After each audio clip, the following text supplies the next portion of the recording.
Suhkru tootmise ajalugu.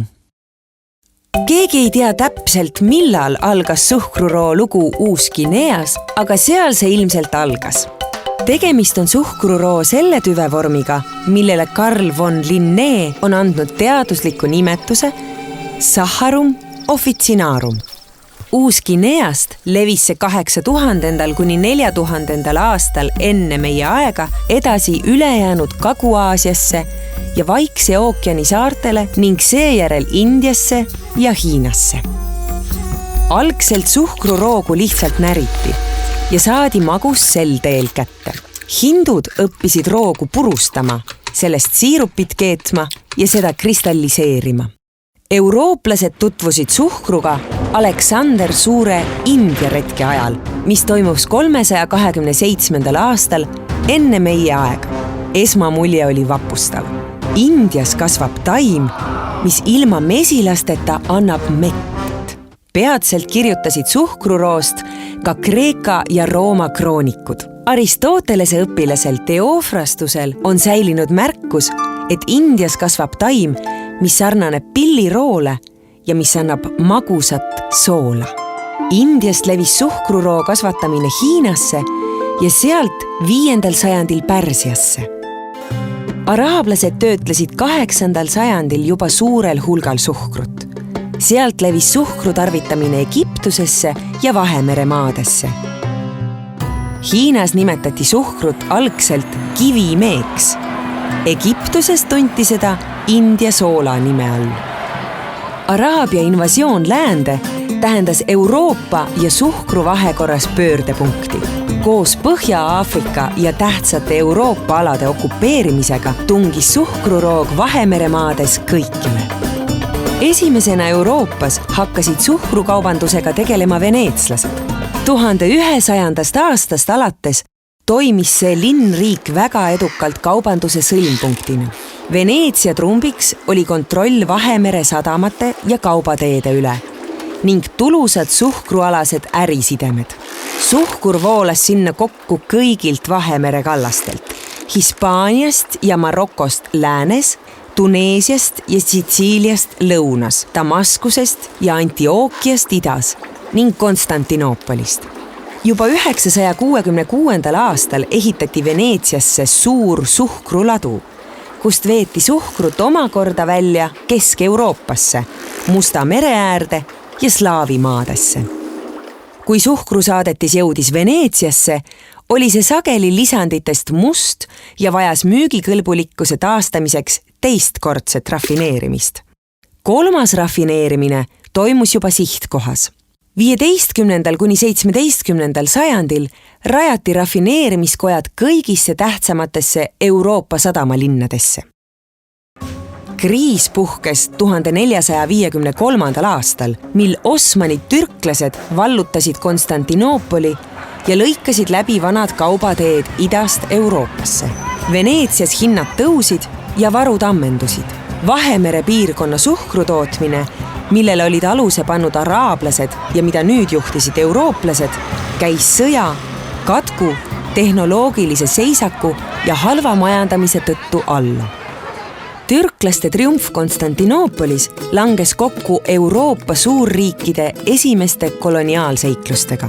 Portugallased purjetasid Vasco da Gama juhtimisel pikki Aafrika läänerannikut alla ja möödusid 1497. aastal selle lõunatipust, Hea lootuse neemest, avades otse meretee Indiasse.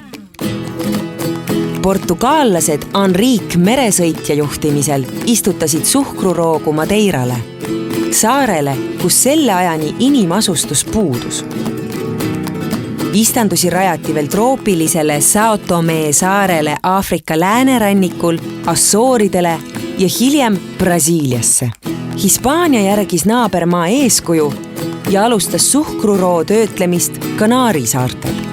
Christopher Columbus mõistis suhkru tähtsust ja oma teisel reisil üle Atlandi 1493. aastal juhtis ta suhkruroo istanduste rajamist Santo Domingo saarele. Suhkruroogu istutati Mehhikos, Kuubal, Jamaikal ja Puerto Ricos. Peagi jõudis suhkruroog ka Briti, Hollandi ja Prantsuse kolooniatesse, näiteks Barbadosele ja Haitile. Sellega oli Euroopa suhkruturg ümber kujundatud. Meetodid, mida Euroopa töösturid koos Aafrika kergeusklike kompanjonidega kasutasid selleks, et teha raha odava suhkru ohtra tarnimisega, on terav okas magususe südames. Luksustootest ja staatuskaubast sai igapäevane hädavajalik toiduaine. Vürtsikaubandus koos suhkrukaubandusega oli loonud imperialismile hea aluse.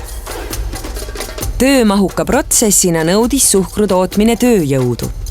Lähis-Ida ja Vahemere maades juurdus orjapidamine. Kuna paavst Nikolaus I oli andnud eriloa kasutada paganaid orjadena, siis hankisid hispaanlased ja portugallased esialgu orje koduse majapidamise tarvis. Orjatööle rajati ka suhkruistanduste majandamine. 1550. aastal oli Brasiilias 5, 1623. aastal juba 350 suhkrurooistandust. 1600. aastaks oli istandustesse toodud ligi 1 miljon orja. 16. kuni 19. sajandil oli orjakaubandus Aafrika ja Ameerika vahel üks tulutoovamaid ärisid maailmas. Erinevate arvestuste kohaselt rööviti ja müüdi sel ajavahemikul 12 miljonit meest, naist ja last. Selleks ajaks oli suhkru tootmisele Põhja-Ameerikas lisandunud ka tubaka- ja puuvillatööstus. Orjakaupmehed paigutasid sageli raha kõige uuematesse tehnikaleiutistesse. Näiteks James Watti esimest aurumasinat rahastasid Lääne-India orjakaupmehed. Sama rahaga pandi alus Walesi ehituskivitööstusele ja suure Lääne raudtee ehitusele. Liverpoolist sai tänu orjakaubandusele Inglismaa suurim sadam. Orjarahaga kerkisid 10 tekstiilitööstused, valukojad, kivimurrud ja kanalid. Orjandusega tegelesid korralikud, suured ettevõtted. 17. sajandil investeeris orjakaubandusse oma raha isegi Inglise kuningas, kusjuures tema osalusega kuninglik Aafrika kompanii teenis ühel esimestest aastatest 300% dividende. Nii oli tõeline inimsuse võit see, kui 1747. aastal esmakordselt suhkrupeedist suhkrut ekstraheeriti. Saksa keemik Andreas Margraf oli esimene, kes avastas, et suhkrupeet sisaldab sahharoosi. Tehnoloogia suhkru tootmiseks peedist leiutas tema õpilane Franz Karl Achard. Esimene rafineerimisettevõte avati 1801. aastal Preisimaal. Peedisuhkru tootmise edendamisele aitas kaasa Napoleoni sõdade ajal Inglismaale peale pandud kontinentaalblokaad, mis peatas 19. sajandi alguses suhkru ekspordi Mandri-Euroopasse. 1880-ndatel kujunes suhkrupeet peamiseks suhkrutootmise allikaks ja asendas Mandri-Euroopas peaaegu täielikult roosuhkru. Nüüdisajal annab suhkrupeet veidi üle 1/3 maailma suhkrutoodangust. Maailma kogu suhkrutoodang on 180 miljonit tonni.